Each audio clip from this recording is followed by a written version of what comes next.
செய்தியை பார்த்து வருகிறோம். இன்னும் சற்று நேரத்தில் மதிமுக பொதுச் செயலாளர் வைகோ சமத்துவ நடைப்பயணத்தை தொடங்கவிருக்கக்கூடிய சூழலில் இந்த நடைப்பயணத்தை காங்கிரஸ் புறக்கணித்திருப்பதாக அண்மை தகவல் கிடைக்கப்பட்டிருக்கிறது.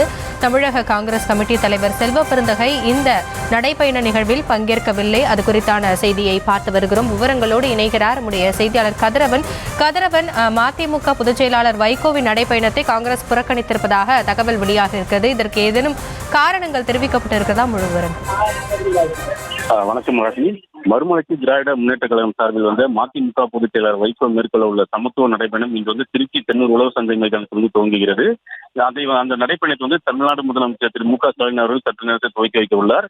இந்த நிகழ்ச்சி இந்திய யூனியன் முஸ்லீம் கட்சி தலைவர் காதர் மொய்தீன், விசிக தலைவர் திருமாவளவன், மக்கள் நீதி மைய கட்சி பொதுச் செயலாளர் அருணாச்சலம், நாடாளுமன்ற உறுப்பினர் துரை வைகோ உள்ளிட்ட பல தோழமை கட்சிகள் கலந்து கொண்டுள்ளனர்.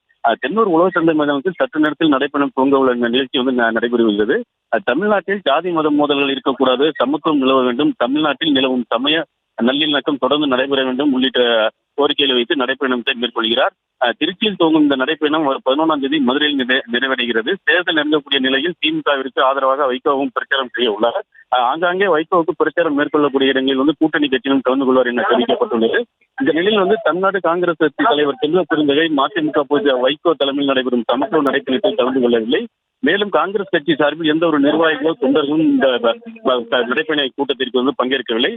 இது குறித்து காங்கிரஸ் கட்சியின் திருச்சி மாநகர் மாவட்ட தலைவர் ரெக்ஸிடம் தொலைபேசியில் தொடர்பு கொண்டு கேட்ட பொழுது, மறுமலர்ச்சி திராவிட முன்னேற்ற கழகம் நடத்தும் சமத்துவ நடைபயணம் அழைப்பதில் விடுதலை புலி தலைவர் பிரபாகரன் படம் இருந்துள்ளது என்றும், இதனால் காங்கிரஸ் கட்சியினர் புறக்கணித்தில் உள்ளனர். இதனால் எங்கள் தமிழ்நாடு காங்கிரஸ் கட்சி தலைவர் செல்வ பெருந்தகையும் வரவில்லை. மேலும் எங்களுக்கு எந்த ஒரு அழைப்புதலும் வரவில்லை மாநகர் மாவட்ட சார்பாகவும். இதனால் நாங்களும் பங்கேற்கவில்லை என்றும், குறிப்பாக விடுதலை பிரபாகரன் அவருடைய அழைப்புகளில் அவருடைய புகைப்படம் இருந்ததால் அனைவருமே புறக்கணித்துள்ளனர் என்று தெரிவித்துள்ளனர். அதாவது சட்டமன்ற தேர்தல் வர உள்ள நிலையில் கூட்டணி கட்சியை சேர்ந்த காங்கிரஸ் கட்சியில் பங்கேற்காதது வெறும் அரசியல் பரபரப்பை ஏற்படுத்தியுள்ளது.